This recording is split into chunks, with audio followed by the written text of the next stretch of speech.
Hello, welcome back to the next episode of A Beekeeper's Diary. Thanks for coming back if you're a veteran of the last 3 episodes. Autumn's definitely here. It's cold in the mornings, 4 to 6 degrees, but today it's been 18 in the sunshine. It's been a lovely day. I'm looking across the fields now. I can still see swallows skimming the pasture at head height. Lovely to see, they're still about. Not much else flying around today. I've not heard the red kites so far. A few crows, but generally it's pretty quiet. It's a bit later in the day today. I've come at 4 or 5 o'clock as I was going to feed the bees, and I need there to be not so many flying bees in order to do that. But it's been a nice visit. So, updates. You can hear a swallow there, lovely. Hive 1, still awaiting sponsorship, that one. I've finished the varroa treatment on that hive, so I've taken the monitoring tray out. Hopefully that's put the bees in a good state for the winter. I've got 1 more week to go on Hive 2. So I've taken the bottom tray out to keep the vapours in, let them get a nice air circulation back in the hive, and taken the tray out, and I've put that hive into its winter configuration. I'll take a picture of it for you if you're interested in seeing.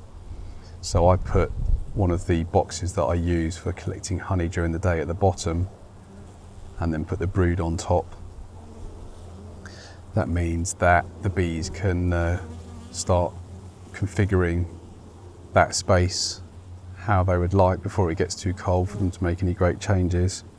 And as the colony goes up through the boxes, which they generally do throughout the winter, they won't be split between 2 boxes, and the queen will be in the top, and it puts me in a good position for spring.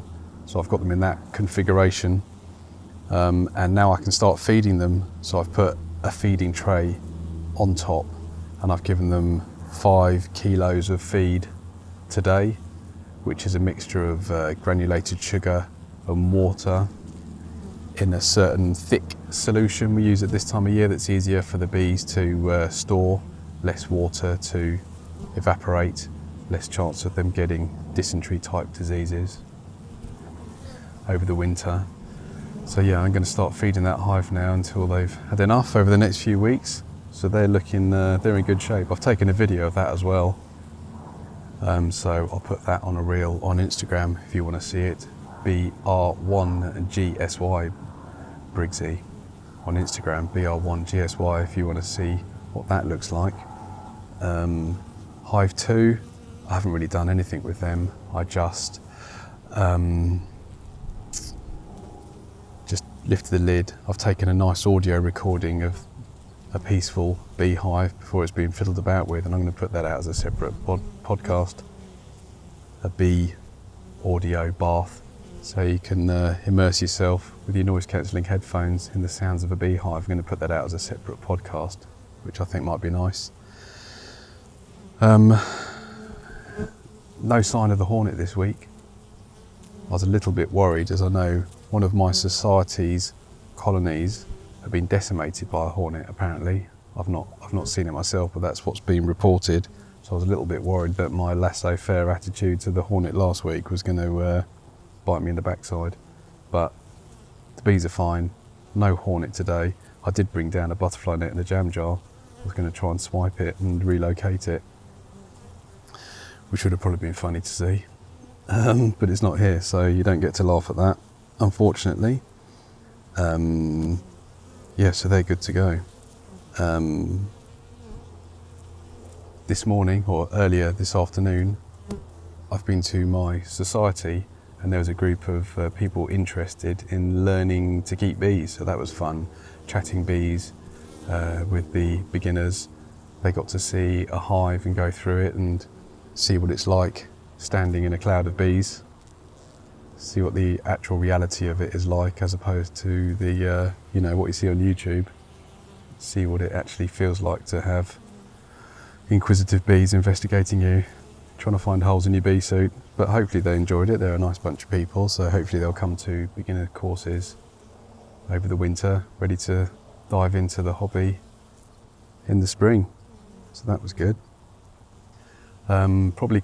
Definitely concludes my honey crop for this year.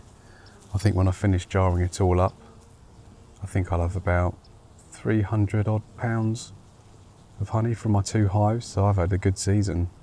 I've still got plenty to do over the winter jarring it up. Some of it's gone solid, so I'm going to learn to cream that over the winter. So yeah, I've had a good crop. And I've been investigating this week. A fellow beekeeper, Gail up in Scotland, Kin Honey or Kin Bees, K-I-N, look her up on Instagram. She's great at producing quality products, and she often inspires me to investigate new things. So she had me looking at hot honey, chili infused honey. So I've been trying to invent a recipe for that with honey, Scotch bonnet chilies that I grew over the last summer that I had in the freezer, and a little bit of apple cider vinegar. So I've been trying to make an acceptable level of heat with the hot honey, which has been, I've been experimenting on people at work. It's going down very well actually, so I think I'm going to have to make some more of that. Yeah, so that's been some of the fun this week. Yeah, so I'm going to release a separate podcast of just sounds from within the hive, if my recording has worked.